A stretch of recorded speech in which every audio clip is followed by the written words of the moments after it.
Welcome to Fit Show 2025. Finally, I get to spend time with the wonderful Rhonda from Adminbase. Rhonda, we've missed each other over the last couple of days. How's the show been? Busy. Busy. Hence Very why you've busy. missed me. Yeah.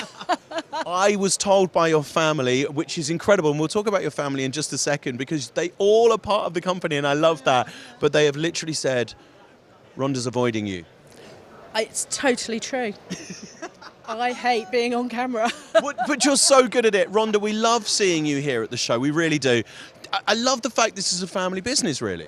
It is, yeah. That's how it started. But yeah, I have my family working for me. But obviously, I've got a really good team of others that are not family members, and that's handy because they don't all want holidays at the same time. I was going to say, when you all want to go away together, we're going to have a nightmare. Tell me a little bit about the company and how it started. So Adminbase started 30 years ago. That's why we've got sort of information about our beginnings in this nice little timeline, just sort of showing what sort of we've added as time's gone on. But yeah, 30 years of trying to respond to installation companies and manufacturing companies, providing them with a CRM that helps them manage their business. So how have you found the tech change over that time, from how you were used to work to how we can work with technology now? Oh, the change is vast. So when we started 30 years ago, we used to have to go and visit customers to install the software. It was all before, the days of web applications and remote working. It's changed enormously. So now what we found is that, everybody wants to use their software via a web page, which we cater for, obviously, but also other things like integrations with other software has become a big thing over the last couple of years. So we've spent a lot of time with that.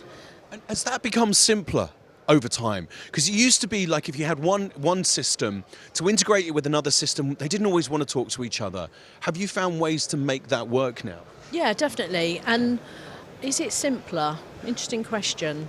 I think it's that virtually all software realises the need to link to other pieces of software, and so they provide the tools for you to do that.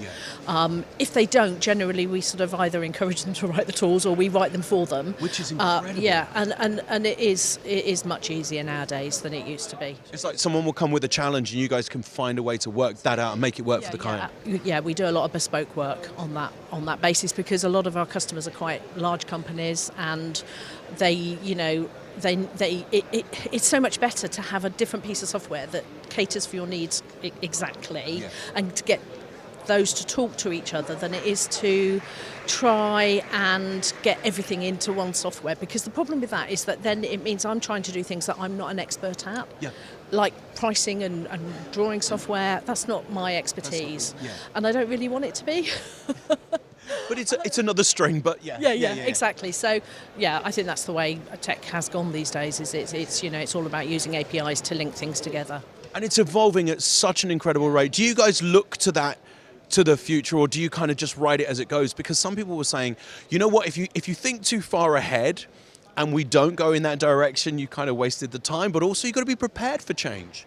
Yeah, definitely. And I think what happens is very often we get our customers will come to us with things and say, oh, could we do this? And I'll think, what a fantastic idea, let's do that. And then there are other times when it's stuff that we've become aware of and that we can provide a solution perhaps before our customers have realised that they need that. But on the whole, it's very rarely time wasted. We generally find that, the things that we add in are really useful and well received. Just as an example of something that we've done just recently, a customer came to us and said that a lot of their customers were giving them their What 3 Words address. And so could they store that in Adminbase? And I thought, what a brilliant idea. Why not? But then what we did is we went one further and we made it so that our diary app uses that address for people to locate the customer when they're visiting them to sell, or for their fitting or anything like that. That's genius. Those little things. It's such a small thing, quite simple to do, and yet it's been really well received. And this show, we've been sort of showing people how we've integrated WhatsApp with the software, so that they can message from Adminbase using WhatsApp and get the replies all into the records in Adminbase. Just streamlines the whole thing because so many people use WhatsApp these days to communicate, and it's really useful. It really is keeping it all under one roof. It simplifies everything for everyone. Always a pleasure. Thank you for talking to me. I adore you. How has the show been for you, just quickly? Yeah, it's been good. I think that we've seen some really good quality leads, but we've also seen a lot of our existing customers. It's always lovely to touch base with them, show them new stuff, and catch up, you know. And as a company, a lot of our staff work remotely, so for us all to be here on the stand together has been a nice 3 days to just spend some time together. And also, I think you do have to come to Adminbase for not just the wonderful Rhonda, the wonderful family and the wonderful tech and the way they can help you, but they also have, and please, you are the #1 in chocolate distributors at the show. I'm not going to lie, I'm just going to, bear with me. I mean, if you like your chocolate, Rhonda. Rhonda, always a pleasure. Thank you, lovely. I'm going to put the chocolate back, I promise.